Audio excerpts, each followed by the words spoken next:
021, Salvia, Magic Mint, Sally D, Diviner Sage, Seer's Sage. Salvia is not a federally scheduled drug in the US and is not illegal anywhere, but approximately a dozen countries have some minor regulations. This means it's legal to possess and even to sell in most of the world. The only caveat in many countries is that it cannot be legally sold for human consumption. No problem, right? A little clever marketing and suddenly it is packaged as incense, even though both the store selling it and the customers buying it know what is really going on. It is quite surprising that this highly potent intoxicant is legal in this typically overreactive society. This stuff is dangerous and strong.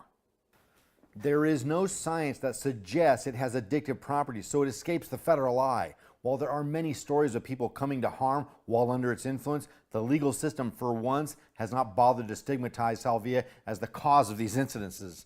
I guess in their minds, outlawing Salvia would be like outlawing drain cleaner because someone came to harm by ingesting it.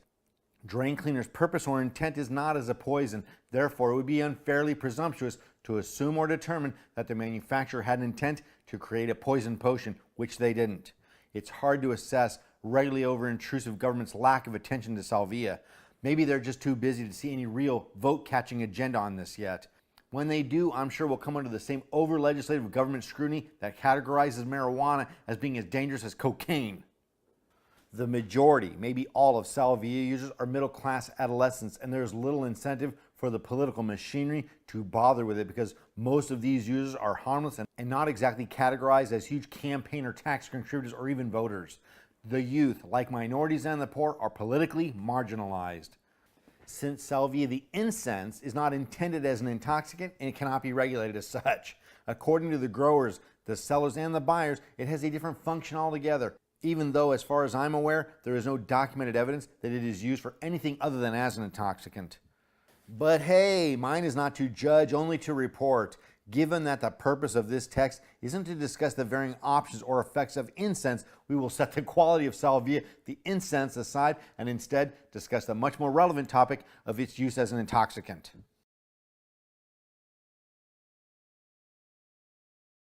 What it is, it's a plant. You smoke it similar to pot in a joint, rarely and ineffectively, or in a water pipe like a bong, but usually in a pipe. You can buy it from most of the legal smoke shops that sell pipes, papers, and typical paraphernalia in every country except Australia. It can also be bought online. In the United States, you must be 18 to buy Salvia, and the cost is modest, 20 to 30 bucks per gram package or so. The gram package is usually enough for 2 to 3 people to share and get the desired results. You smoke a pinch. Most legal cannabis dispensaries won't sell it. They have ethics and recognize this plant drug as having no medicinal qualities at all. The cannabis market views it as toxic and destructive and does not want to be associated with it at all.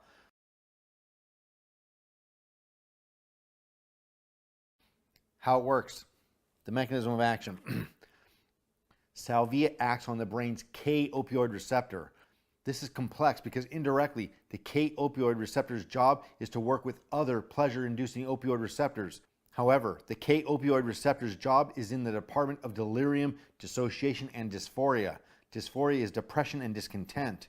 Salvia, like any drug, enhances the ability of what it interacts with, meaning it intensifies it.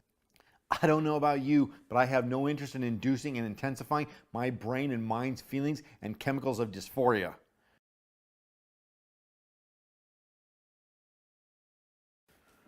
What it does, the effects are sudden and almost immediate, 20 to 30 seconds after inhaling for a full peak effect. A drag is inhaled and held in, and you feel it come on even before and during your exhalation. Next is total immersion into an extreme alternate reality experience, typically dominated by harrowing and even frightening visuals, senses, and feelings. The most common sensation reported is one of not existing or dying and being aware of your own unfolding death.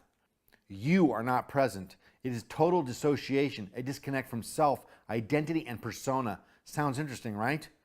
But this is accompanied with the dark perception of not even existing. This is not some ethereal sense of existentialism, but a sense of suddenly being totally deprived of any sense of existence at all. Existing is comforting, sensible, and familiar, whereas not existing is disturbing and distressing, feeling lost and limbo-like with no sense of bearing or belonging. Layers of fear and feeling void are dominant, so most users report feelings of despair and hopelessness rather than a simple version of a loss of identity of self. The loss of personal identity is in concert with feelings of hopelessness. The hopeless feeling exists independently and in conjunction with the loss of identity. The user cannot choose to view the loss of identity feeling as interesting because salvia enhances certain neurons and brain impulses where feelings of terror and hopelessness reside. Many pleasure drugs interact with opioid receptors, increasing production to enhance pleasure feelings. Salvia interacts with the K-opioid receptor, which regulates fear and hopelessness. If it's so scary and negative, why do people do it and how is it popular?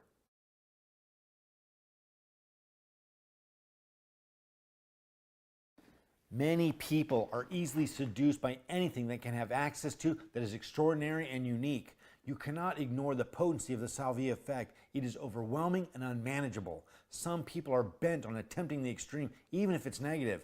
My theory is that its popularity is driven more by its accessibility and also by the fact that others who tried it and really didn't even like it advocate, challenge, or tempt others to do it too, so it sticks around.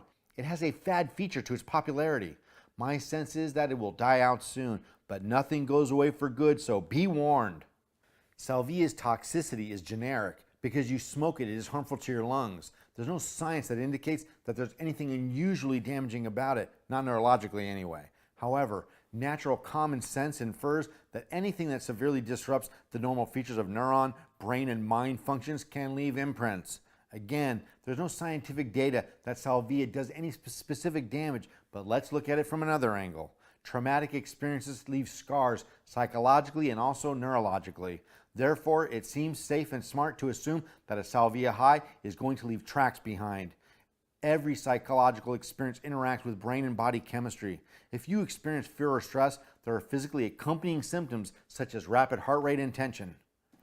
A salvia trip can be traumatic because it forces awareness or contemplation of death and the fear associated with it. Most crises or scary experiences evolve us to a higher awareness for having endured. They facilitate some level of finer appreciation for what we have. However, of the 200 or so salvia accounts I've heard, very few of them included positive realizations or higher, deeper understandings. It's fear and darkness and not much else. Even after it wears off, there's a need to recover and be alone or isolated, just wanting to get it behind you. There are positive reviews and accounts of this drug.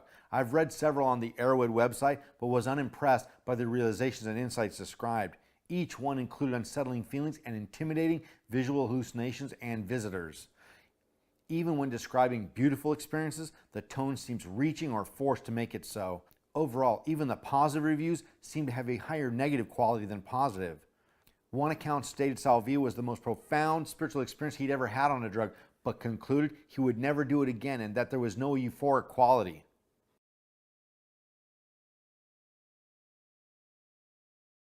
How it's done.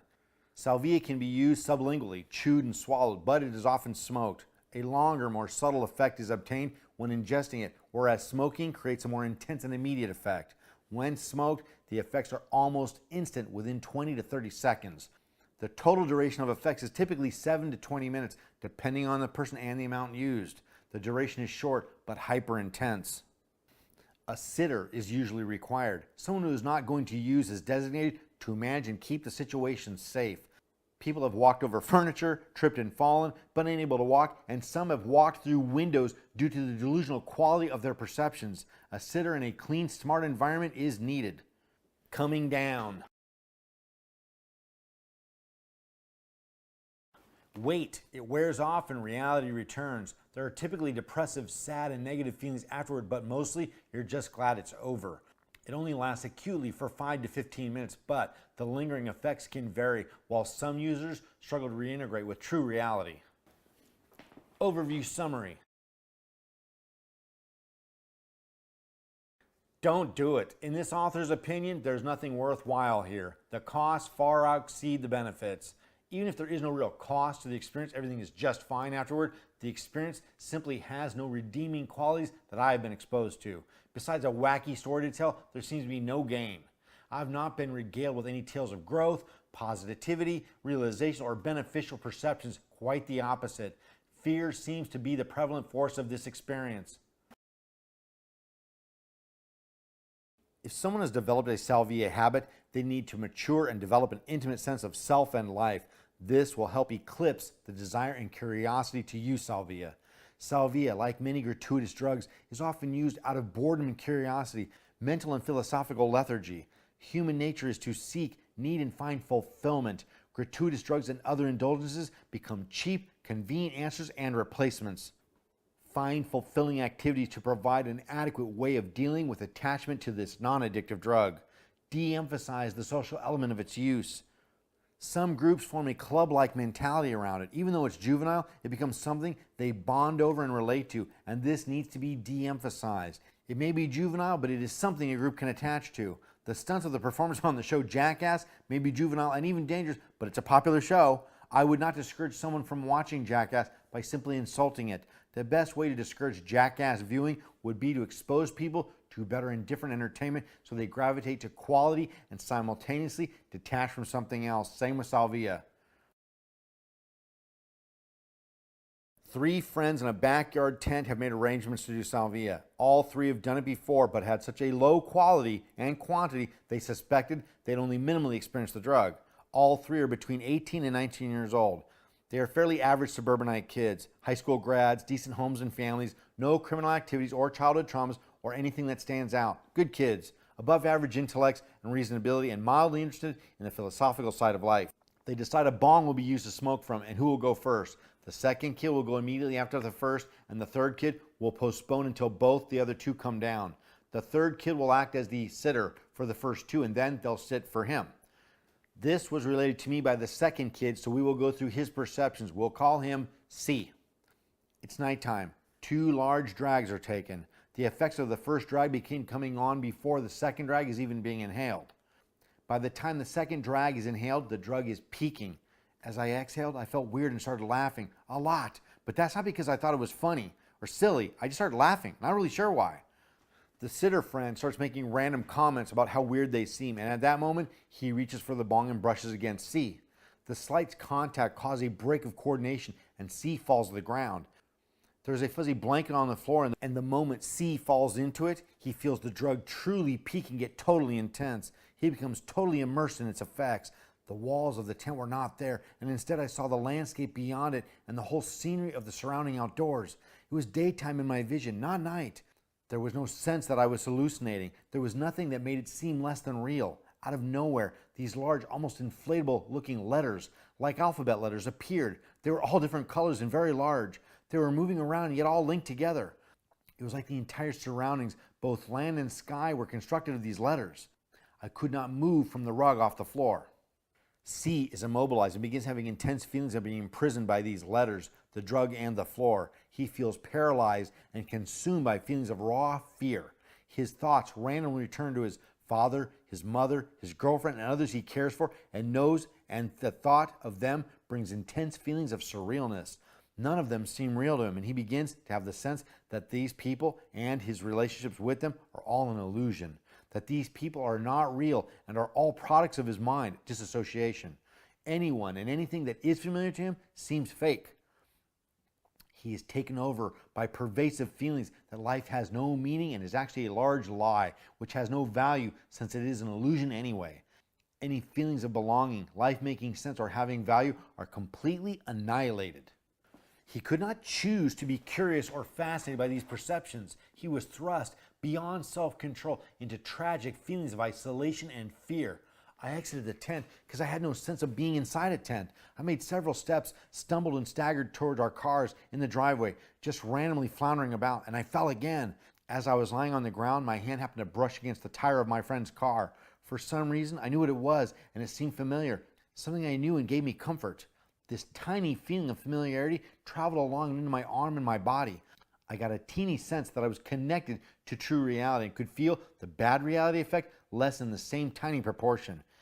I was far from feeling glad, but at least some tiny feeling of reality was present.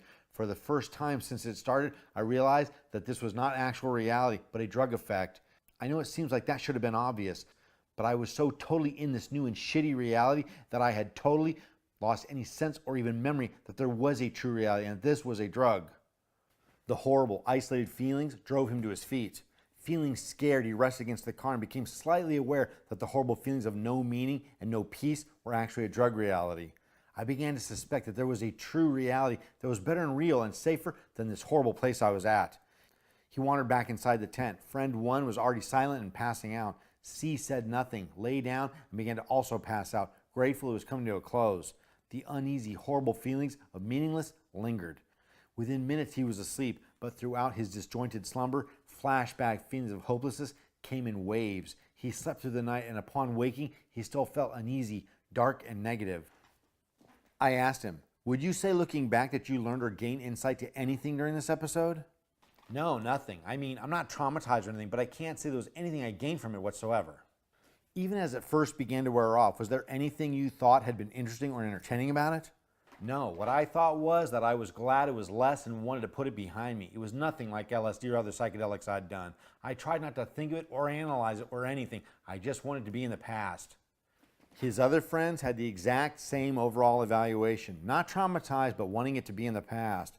They all report the worst quality of it was a feeling of no control over their entire existence, as though they, as the people living their own lives, had no say or influence over their own lives.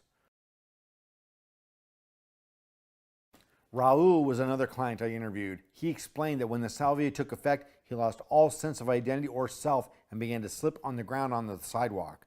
Once on the ground, he was eye level with the cracks in the sidewalk that separates the squares. Immobilized, he began to stare into the crack and felt that he was slipping and sliding and shrinking into the crack of the sidewalk. It was a tiny fissure of a space, and yet it appeared to enlarge and engulf him while he simultaneously shrunk to be engulfed by it. This space became isolating, confining, and restricting. He saw an ant crawl from the sidewalk into this little crack and fissure, and he felt he knew that he was ending. He felt as tiny and meaningless as the ant, no meaning or purpose to being alive at all. He felt himself descend into the crack deeper and deeper and was consumed with thoughts of how no one will even care about his disappearing and how he himself shouldn't care either. He stayed on the ground until an ambulance came, and even when they took him into the ambulance, he believed he was trapped in this horrible nightmare of a reality of being trapped in this tiny fissure of a space where there was no room to move or even breathe. Raul's experience is unusual because it went on intensely for over 25 minutes. For the highly exploratory person, this can seem intriguing to become so totally immersed in an alternate reality that it makes you doubt your own significance and everything and anything you know or sense to be real. Isn't there philosophical value in doubting both your identity and the certitude you have about reality?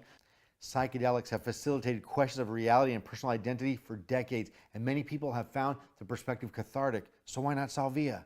Because of the accompanying feelings of hopelessness. There could be value in this experience philosophically. However, as mentioned before, these feelings of meaningless are not feelings, perceptions, or thoughts that the subject arrives at through analysis.